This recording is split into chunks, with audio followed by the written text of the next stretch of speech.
창세기 18장 1절에서 15절 말씀. 살아계신 하나님이 오늘도 우리에게 말씀하실 때에 믿음으로 사모함으로 잘 받는 저와 여러분 되기를 바랍니다. 제가 봉독하겠습니다. 여호와께서 마므레의 상수리 나무들이 있는 곳에서 아브라함에게 나타나시니라. 날이 뜨거울 때에 그가 장막문에 앉아 있다가 눈을 들어 본즉 사람 셋이 맞은편에 서 있는지라. 그가 그들을 보자 곧 장막문에서 달려나가 영접하며 몸을 땅에 굽혀 이르되 내 주여 내가 주께 은혜를 입었사오면 원하건대 종을 떠나 지나가지 마시옵고 물을 조금 가져오게 하사 당신들의 발을 씻으시고 나무 아래에서 쉬소서. 내가 떡을 조금 가져오리니 당신들의 마음을 상쾌하게 하신 후에 지나가소서. 당신들이 종에게 오셨음이니이다. 그들이 이르되 내 말대로 그리하라. 아브라함이 급히 장막으로 가서 사라에게 이르되 속히 고운 가루 세 스와를 가져다가 반죽하여 떡을 만들라 하고, 아브라함이 또 가축대 있는 곳에서 달려가서 기름지고 좋은 송아지를 잡아 하인에게 주니 그가 급히 요리한지라. 아브라함이 엉긴 젖과 우유와 하인이 요리한 송아지를 가져다가 그들 앞에 차려놓고 나무 아래에 모셔섬에 그들이 먹으니라. 그들이 아브라함에게 이르되 내 아내 사라가 어디 있느냐? 대답하되 장막에 있나이다. 그가 이르시되 내가 내년 이맘때 내가 반드시 내게로 돌아오리니 내 아내 사라에게 아들이 있으리라 하시니 사라가 그 뒤 장막 문에서 들었더라. 아브라함과 사라는 나이가 많아 늙었고 사라에게는 여성의 생리가 끊어졌는지라. 사라가 속으로 웃고 이르되 내가 노쇠하였고 내 주인도 늙었으니 내게 무슨 즐거움이 있으리요? 여호와께서 아브라함에게 이르시되 사라가 왜 웃으며 이르기를 내가 늙었거늘 어떻게 아들을 낳으리요 하느냐? 여호와께 능하지 못한 일이 있겠느냐? 기한이 이를 때에 내가 내게로 돌아오리니 사라에게 아들이 있으리라. 사라가 두려워서 부인하여 이르되 내가 웃지 아니하였나이다. 이르시되 아니라 내가 웃었느니라. 아멘. 15절까지 읽었지만 본문을 두 번에 나누어서 살펴보려고 합니다. 오늘은 먼저 1절에 집중해서 은혜 받고자 합니다. 여러분의 기억 속에서 지금까지도 벅차오르고 감사하고 감동적이고 또 영광스러운 그런 순간이 있다면 언제입니까? 저는 두 가지 사건이 떠올랐습니다. 하나는 제가 결혼한 날이고 두 번째는 첫째가 태어난 날입니다. 물론 이 일 말고도 강도사 인허를 받고 또 목사 안수를 받고 처음으로 진주 톨게이트를 지나왔던 그때의 기억이 지금도 생생합니다. 하지만 앞서 말씀드린 두 날은 다른 날보다 제게 있어서 각별해요. 뭔가 모를 설렘과 두려움도 있었고 내가 이제는 남편이자 가장으로 또 아빠가 되었다라는 사실에 책임감도 느꼈습니다. 그런데 가만히 생각해 보니까 이 특별한, 저에게 있어서 각별한 이 두 날에 만남이라는 공통점이 있더라고요. 저에게 가장 큰 감사와 영광의 순간, 그래서 무엇과도 바꿀 수 없고 그 이전으로는 돌아가고 싶지도 않은 그 순간에 만남이 있었던 것입니다. 그런데 이것은 비단 저 혼자만의 경험이 아닐 겁니다. 만남이 인생을 바꾼다라는 사실을 부인할 사람은 거의 없겠죠. 누구를 만나고 누구와 함께 시간을 보내고 누구의 영향을 받고 누구의 말을 듣고 따라가는가 하는 것은 인생 전체를 결정짓는 중요한 문제입니다. 이건 아브람도 마찬가지였습니다. 오늘 본문 1절 보십시오. 여호와께서 마므레의 상수리 나무들이 있는 곳에서 아브람에게 나타나시니라. 창세기 17장에서 13년간의 침묵을 깨고 아브람을 찾아오셨던 하나님께서 또다시 아브람에게 나타나신 거예요. 여러분, 이 특별한 만남이 언제 어떻게 시작됐습니까? 아브람이 그의 아버지 데라와 함께 갈대아 우르, 즉 우상의 도시에 있을 때였습니다. 당시 아브라함은 하나님과 전혀 상관없이 살고 있었지요. 그런 아브라함을 하나님이 먼저 찾아가셨던 것입니다. 그리고 하란에서는 너는 너의 고향과 친척과 아버지의 집을 떠나 내가 내게 보여줄 땅으로 가라 라고 하셨습니다. 이제까지 아브라함이 의지하며 살던 모든 것을 뒤로하고 하나님께서 새로 열어주실 인생을 향해서 나아가라 하셨던 것입니다. 여러분, 그리고 하나님이 또 언제 아브라함을 찾아오셨습니까? 아브라함이 하나님의 말씀에 의지해서 가나안 땅에 도착했을 때 하나님이 다시 찾아오셔서 내가 이 땅을 내 자손에게 주리라 라고 말씀하셨습니다. 또 언제 하나님이 아브라함을 찾아오셨습니까? 늘 함께 했던 롯이 아브라함을 떠났을 때였습니다. 좋은 땅을 차지할 우선권이 아브라함에게 있었음에도 그것을 포기하고 조카를 떠나보낸 후에 허전함과 외로움을 느끼고 있었을 때 하나님은 아브라함을 찾아오셔서 다시 한번 땅과 자손에 대한 약속을 주셨습니다. 그리고 또 언제 하나님이 아브라함을 찾아오셨습니까? 조카 롯이 엘람 왕 그돌라오멜의 연합군에게 사로잡혀갔다라는 소식을 듣고 아브라함이 뒤쫓아가서 전투까지 벌인 후에 되찾아오지요.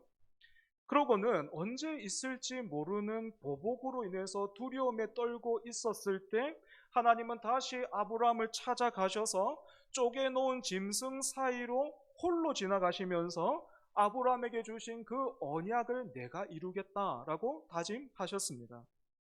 여러분, 그리고 또 언제 하나님이 아브라함을 찾아오셨습니까?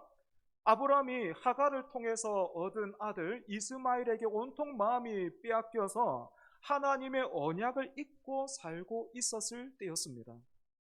하나님은 13년간의 침묵을 깨고 찾아오셔서 나는 전능한 하나님이라 너는 내 앞에서 행하여 완전하라 라고 하셨고 아브람과 사라의 이름을 아브라함 또 사라 이렇게 바꾸어 주시고는 둘 사이에서 태어날 아이의 이름까지 이삭 이렇게 지어 주셨습니다. 그러고 하나님이 또다시 아브라함을 찾아오신 사건이 바로 오늘 본문입니다. 여러분, 이런 아브라함의 생애를 통해서 성경이 우리에게 무엇을 말해주고 있습니까? 우상의 땅에서 하나님과 상관없이 살던 한 인생이 구원을 받고 언약의 통로로 설 수 있었던 것은 오직 하나님께서 먼저 찾아오신 은혜 때문이라는 것입니다. 뿐만 아니라 아브라함이 이 은혜의 길, 생명의 길, 영광의 길에서 벗어나지 않을 수 있었던 것 역시도 하나님이 계속해서 아브라함을 찾아와 그를 붙드셨기 때문입니다. 다시 말해 아브라함의 일생도 하나님이 만남을 통해서 이끄시고 인도해 오신 거죠. 여러분, 우리가 일상 중에 지인을 만나는 일과 이렇게 하나님이 우리를 찾아오셔서 시작되는 이 만남을 구별해 본다면 어떻게 말할 수 있겠습니까?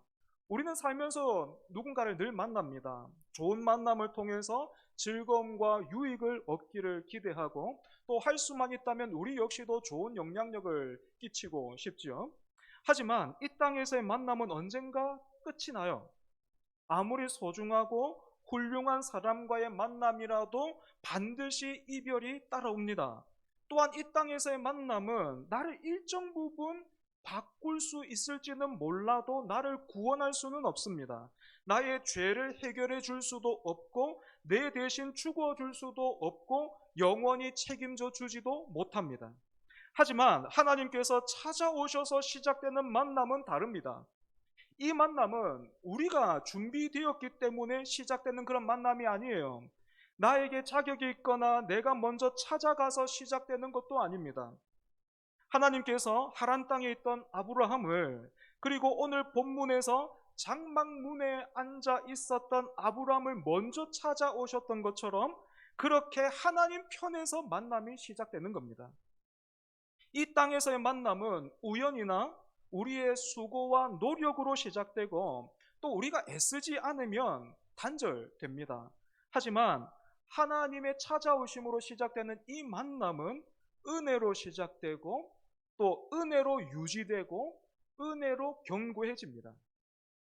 뿐만 아니라 이렇게 하나님이 찾아오셔서 시작되는 만남은 나의 과거를 바꾸고 현재를 붙들고 미래를 열어주지요.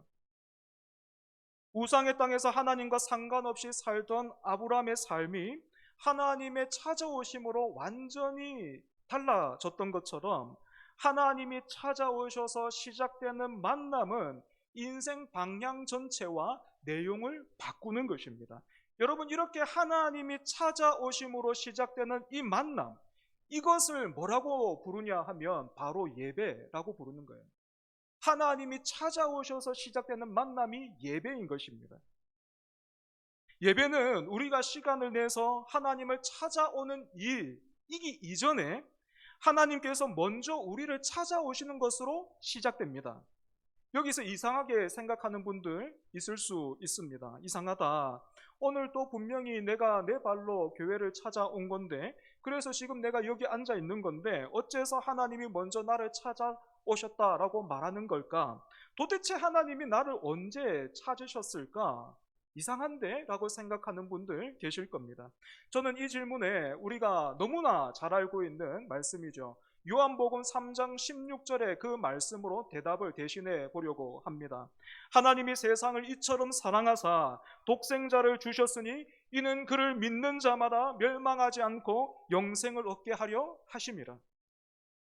여러분, 이 말씀을 다시 한번 잘 기억하시고 한번 되새겨 보십시오. 오늘 우리가요, 타는 횃불이나 태양보다도 더 거룩하시고 공의로우신 하나님을 예배하고 있음에도 불구하고 그 불이 우리를 사르지 않고 있는 이유는 우리가 하나님을 찾아와서 기특하기 때문이 아니라 우리가 하나님께 뭔가 드리고 있는 이 정성과 진심에 하나님이 감동하셨기 때문에 그런 것이 아니고, 하나님께서 먼저 우리를, 그 아들 독생자를 통해서 우리를 찾아오셨기 때문입니다.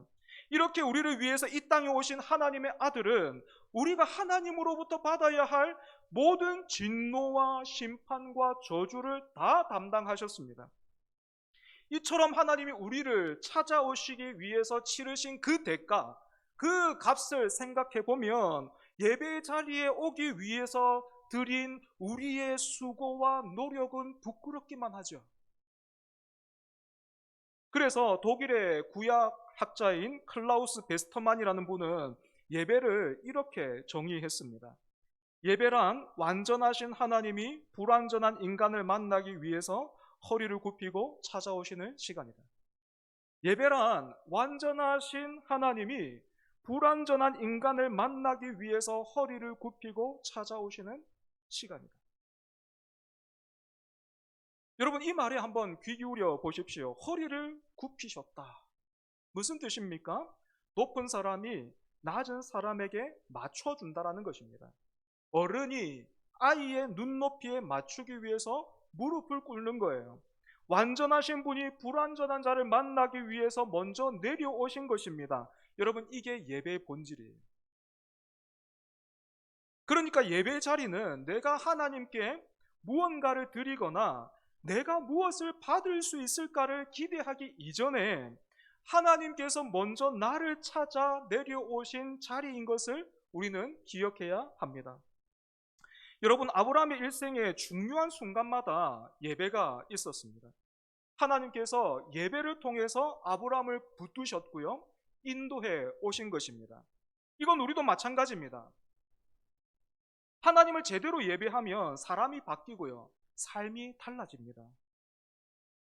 경상도 사투리밖에 모르던 사람도 서울에서 몇 년 지내다 보면 말투가 달라져요.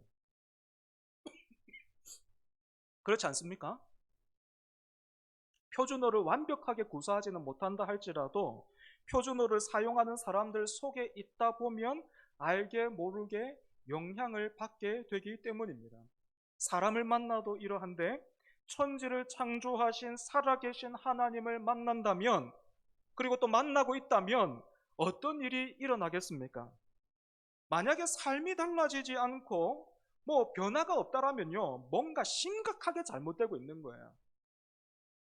하나님을 알고 있고 또 믿고 있다라고 생각하지만 심판하시는 두려운 하나님으로만 알고 있다든지 아니면 하나님을 내 필요를 채워주는 그런 친근한 분으로만 알고 있거나 둘 중에 하나입니다. 그렇다면 우리는 하나님을 어떻게 예배해야 할까요? 1절 다시 한번 보십시오. 하나님이 아브라함을 언제 찾아오셨습니까? 날이 뜨거울 때예요. 날이 뜨거울 때. 중동 지역에서 해가 가장 뜨거운 한낮은 사람이 활동하기가 힘든 시간, 제일 지쳐있는 그런 시간입니다. 그래서 아브람도 더운 열기를 피해서 자기 장막 문 앞에 그늘에 앉아서 쉬고 있었던 것입니다. 우리가 전화를 할 일이 있어도 어떻습니까? 너무 이른 시간이나 아니면 늦은 시간은 되도록이면 피하죠. 상대가 쉬고 있는 그때는 되도록이면 좀 피하려고 합니다. 그런데 하나님은 아브라함이 가장 지쳐 있는 시간에 찾아오셨습니다. 아브라함이 몸만 지쳐 있었겠습니까? 아니요. 우리가 지난주에 다루었듯이 이삭이라는 아들이 태어날 것이라는 약속을 듣기는 했지만 여전히 이루어지지 않은 상황이었기 때문에 그 마음도 지쳐 있었을 겁니다. 그런데 이렇게 꼼짝도 하고 싶지 않은 때에 하나님이 찾아오신 거예요. 무엇을 의미합니까? 예배는 내가 편하고 여유가 있을 때에 마음이 동할 때만 한번 참석해 드리는 그런 일이 될 수 없다라는 겁니다. 여유가 있고 내 마음도 또 기분도 괜찮고 그럴 때 오늘 뭐 별 일도 없고 예배 한번 드리지 뭐. 그런 일이 될 수 없다라는 것입니다.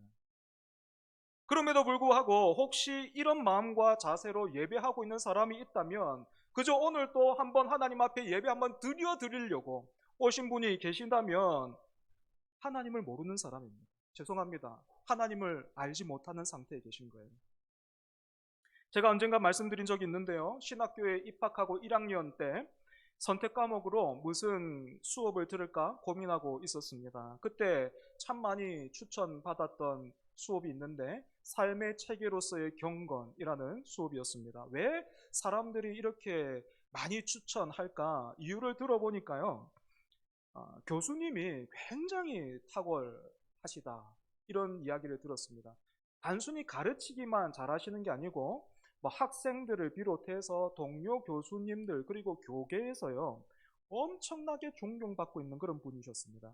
그래서 그분의 별명이 지금은 은퇴하셨는데 지금은 그 최용석 교수님이라는 분이신데 그분의 별명이 총신의 성자였습니다.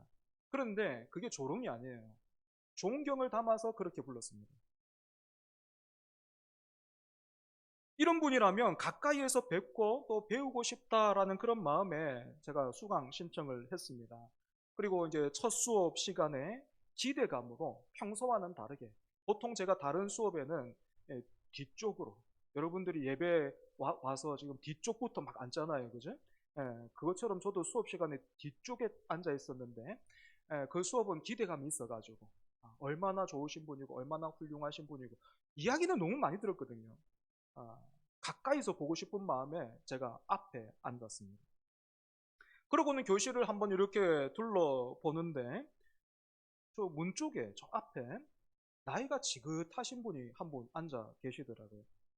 신대원에는 종종 그렇게 늦게 진학을 하시는 분들, 입학하시는 분들 계시기 때문에 저분도 그런 분 중에 한 분이구나 하면서 넘겼습니다.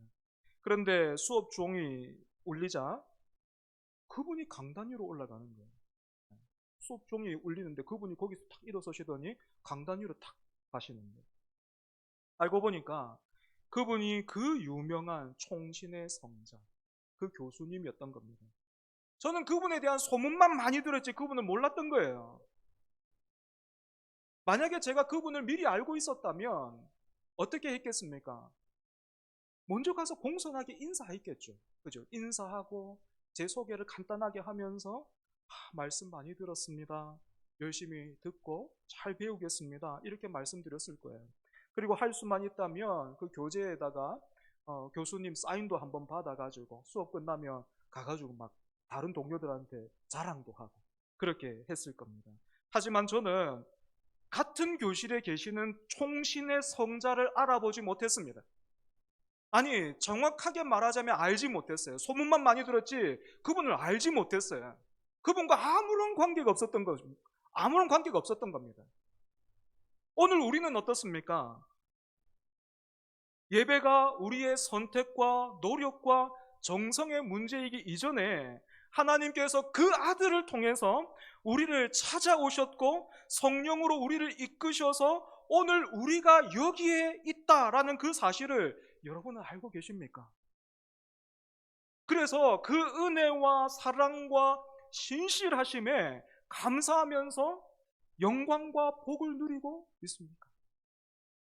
참 우리가 그 삶을 살면서 너무 막 마음이 어렵고 힘들어서 늘 눈앞에 있는 그 상황 속에서 기도의 제목들을 기로 올리고 하나님 이것 좀 해주십시오. 저것 좀 해주십시오. 그러면 내가 살겠습니다. 그러면 내가 기쁘겠습니다. 그러면 내가 좋겠습니다. 한 번만 그렇게 좀 해주십시오 하면서 살았는데 사실은 하나님이 지금 어떻게 하고 계시는 거예요? 가장 영광스러운 자리로 부르시는 거예요. 그 아들을 통해서요.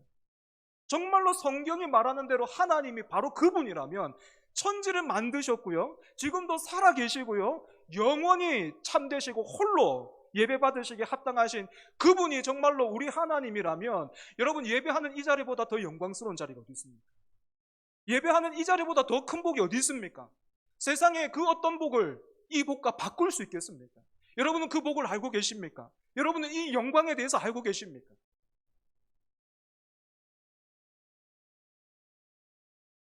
하나님이 아브라함을 찾아오셨을 때가 한낮에 가장 지친 시간이었다라는 그 사실을 다시 한번 생각해 보십시오. 하나님의 찾아오심은 아브라함의 컨디션을 기다리지 않았습니다. 아브라함이 준비가 되었을 때에 아브라함의 마음이 충분히 경건해졌을 때를 기다리지도 않으셨습니다. 지치고 힘든 그 자리에 하나님은 그저 먼저 찾아오셨어요. 이것이 우리에게 말해주는 것이 있습니다. 예배는 내가 여유롭고 준비될 때까지 뒤로 미룰 수 있는 일이 아니다라는 것이죠.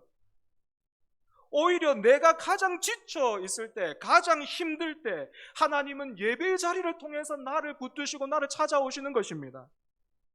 그렇기 때문에 예배는요, 내 마음과 삶이 정돈된 다음에 드리는 게 아니고, 잘 들으십시오. 예배는 내 삶과 내 마음이 정돈되고 여유가 생기면 그때부터 드릴 수 있는 게 아니고, 예배가 먼저 있어야 삶이 정돈되는 거예요. 예배가 먼저 있어야 여러분의 마음이 정돈되는 것입니다. 여러분, 아브라함의 생애를 들어보십시오. 하나님이 찾아오실 때마다 아브라함의 인생은 새로운 힘과 방향을 얻었어요. 길을 잃었을 때에 하나님이 찾아오셔서 방향을 확인시켜 주셨습니다. 두려울 때 하나님이 오셔서 담대함을 주셨고, 지쳐 있었을 때마다 하나님이 오셔서 그 약속을 붙들 수 있는 힘을 주셨습니다. 아브라함의 인생을 붙든 것은 아브라함 자신의 능력이나 그 믿음의 완전함이 아니라 하나님의 찾아오심이었다고요. 그리고 그렇게 찾아오신 자리가 바로 예배하는 자리였습니다. 말씀을 정리하겠습니다. 우리 인생에 있어 최고의 만남은 다름 아닌 하나님의 찾아오심, 즉 예배입니다. 예배가 아브라함의 인생을 이끌었습니다. 예배가 먼저였고요, 삶이 그 뒤를 따랐습니다. 이건 우리도 마찬가지예요. 예배를 강조하는 것은 단순히 여러분을 힘들고 귀찮게 만들어 드리려고 하는 게 아닙니다. 예배를 강조하는 것은 단순히 하나님이 우리에게서 절을 받으시고 또 하나님이 우리의 노래를 듣고 싶어서 하는 게 아니에요. 명절 때 막 이렇게 친척들이 모여가지고 아이들한테 너 노래 한번 해봐라 하면서 그 노래 들으면서 아이고 잘한다 하면서 박수 치고 애한테 그렇게 용돈 주고, 여러분 그런 게 예배가 아니더라고요. 가나안 땅에서도 아브라함이 하나님이 주신 그 언약을 붙들 수 있었던 그 이유는 예배에 있었듯이 우리도요, 예배가 아니면 이 세상의 거대한 조류에 흘러 떠내려갈 수밖에 없는 것입니다. 오늘 우리가 이 자리에 있는 것은 단순히 내가 시간을 내어 교회에 나왔기 때문이 아닙니다. 하나님이 먼저 나를 찾아오셨고 그 은혜가 나를 이 자리까지 붙들고 이끌어 온 것입니다. 저는 오늘 설교를 시작하면서 제 인생에서 가장 벅차고 감사하고 영광스러운 순간에 다른 것이 아니라 만남이 있었다라고 말씀드렸습니다. 여러분, 그 어떤 만남보다 크고 영광스러운 만남을 지금 우리가 누리고 있습니다. 허리를 굽히고 우리를 찾아오신 하나님과의 만남, 바로 예배죠. 이 만남을 삶의 가장 귀한 자리에 놓고 살아가는 저와 여러분 되기를 간절히 바랍니다. 우리 말씀 기억하면서 함께 찬송합니다.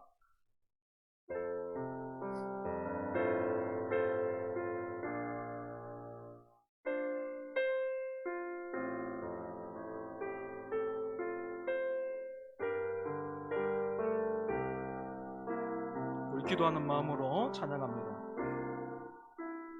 완전하신 나의 주, 그의 길로 날 인도하소서. 행하신 모든 일 주님의 영광 다 경배합니. 우리 처음부터 완전하신 나의 주, 완전하신 나의 주, 그의 길로 날 인도하소서. 행하신 모든 일 주님의 영광 다 경배합니다. 예배합니다. 찬양합니다. 주님만 날 다스리소서. 예배합니다. 찬양합니다. 주님 홀로 높임 받으소서. 완전하신 나의 주, 완전하신 나의 주, 그의 길로 날 인도하소서. 행하신 모든 일 주님의 영광 다 경배합니. 예배합니다. 예배합니다. 찬양합니다. 주님만 날 다스리소서. 예배합니다. 찬양합니다. 주님 홀로 높임 받. 우리 더 큰 소리로 예배합니다. 예배합니다. 찬양합니다. 찬양합니다. 주님만 날 다스리소서. 예배합니다. 찬양합니다. 주님 홀로 높임 받으소서. 이 시간 함께 기도하겠습니다. 여러분, 혹시 속상하지 않으셨습니까? 우리가 소상하게 하나님 앞에 내가 이렇게 하면 기쁘겠습니다, 내가 원하는 복이 이런 겁니다, 우리가 얼마나 자세하게 얼마나 부지런히 알려드립니까? 그럼에도 불구하고 거기에는 귀 기울이지 않으시는 것 같아서 여러분 사랑하지 않으시는 것 같고 속상하고 답답하지 않으셨습니까? 그런데 여러분, 하나님이 어떤 분이십니까? 그 아들을 내어주시는 분이죠. 아무것도 아끼지 않으십니다. 아무것도 아끼지 않는 그분이 우리의 소원은 들어주지 않으셨지만 여러분, 가장 복된 자리로 우리를 계속해서 불러주십니다. 그 자리가 어딥니까? 예배의 자리입니다. 우리가 하나님이 어떤 분이신지를 놓치지 않는다면 예배의 자리만큼요, 기도의 자리만큼요, 말씀 앞에 서는 것만큼요, 여러분, 복된 자리 없어요. 영광스러운 자리 없습니다. 그럼에도 불구하고 우리가 여전히 아이 같아가지고 부모 손에 들린 그것을 보고 그것만을 두고 기뻐하지는 않았는가 돌아보면서 우리가 함께 부른 찬송처럼 예배합니다. 주님만 다스려 주옵소서. 찬양합니다. 그 찬양이 더욱더 풍성하게 해 주옵소서. 우리 평생에 이 은혜와 이 복과 영광을 누리는 은혜, 믿음 달라고 이 시간 함께 기도하겠습니다. 아버지 하나님 감사합니다. 오늘 또 우리를 위해서 허리를 굽히시는 정도가 아니고 그 아들을 통하여서 우리가 하나님에 대해서 알지 못하고 하나님과 전혀 상관없이 살고 있었던 그때에 하나님이 세상을 이처럼 사랑하사 독생자를 주셨으니 이는 그를 믿는 자마다 멸망하지 않고 영생을 얻게 하려 하심이라. 그때부터 하나님은 지금까지도 아무것도 아끼지 아니하시고 가장 좋은 것으로 우리에게 주기를 원하시는 하나님이심을 우리가 말씀을 통해서 함께 나누었습니다. 하나님이 찾아오셔서 우리를 붙드시는 그 자리, 이 예배하는 자리, 하나님이 말씀하시는 이 자리, 예배하는 자리, 살아계신 하나님을 만나는 이 자리, 예배하는 자리, 우리가 하나님이 어떤 분이신지를 참으로 믿는다면 내 머릿속에 그린 그 하나님이 아니고 내가 소문으로 듣고 알고 있는 그 하나님이 아니라 성경이 증거하고 있는 대로, 성경이 말하고 있는 대로 하나님이 그분이신 것을 알고 믿고 있다면 하나님을 예배하는 이 자리보다 더 복되고 영광스럽고 기쁘고 감사한 자리가 없죠. 하나님이 우리의 소원을 들어주지 않고 계심에도 불구하고 하나님은 여전히 제일 좋은 것으로 우리에게 베풀어 주고 계셨습니다. 아무것도 아끼지 않고 하나님은 늘 좋은 것으로 우리를 인도하셨습니다. 그것이 다름 아니라 예배의 자리입니다. 하나님, 그럼에도 불구하고 우리는 예배를 하나님 뒤로 밀어두고 있었습니다. 내가 여유가 있으면, 또 내가 상황이 나아지면 하나님 예배할게요. 하나님, 내가 원하는 게 지금은 급한 게 있습니다, 다른 게 있습니다 하면서 우리는 예배의 자리를 뒤로 밀어놨습니다. 하나님은 우리를 만나시기 위해서, 우리를 찾아오시기 위해서 그 아들까지 내어주셨음에도 불구하고 우리는 다른 것이 귀중하다고 생각해서 하나님 예배의 자리를 뒤로 밀고 있었습니다. 주님, 이런 우리를 용서하여 주시옵소서. 그리고 하나님, 그런 우리까지도 다시 한번 찾아오신 그 하나님의 은혜를 우리가 말씀을 통하여서 함께 나누고 깨달았으니 주여, 우리 평생에 예배자로 살아갈 수 있도록 주여 은혜 다하여 주시옵소서. 하나님, 우리가 드리는 예배가 갈수록 더 깊어지고 더 풍성해지고 하나님, 거기에 우리의 마음과 진심과 그 은혜를 붙드는 하나님 믿음으로 그렇게 하나님을 예배하는 우리 될 수 있도록 주여 은혜 다하여 주시옵소서.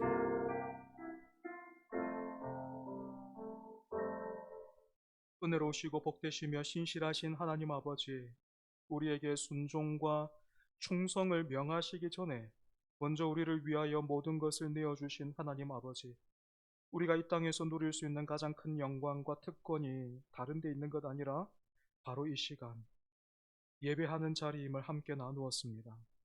예배를 통해 우리에게 복 주고자 하시는 하나님의 손에 이끌려 시간이 갈수록 더욱 성숙하고 건강한 예배자 되게 하여 주옵소서.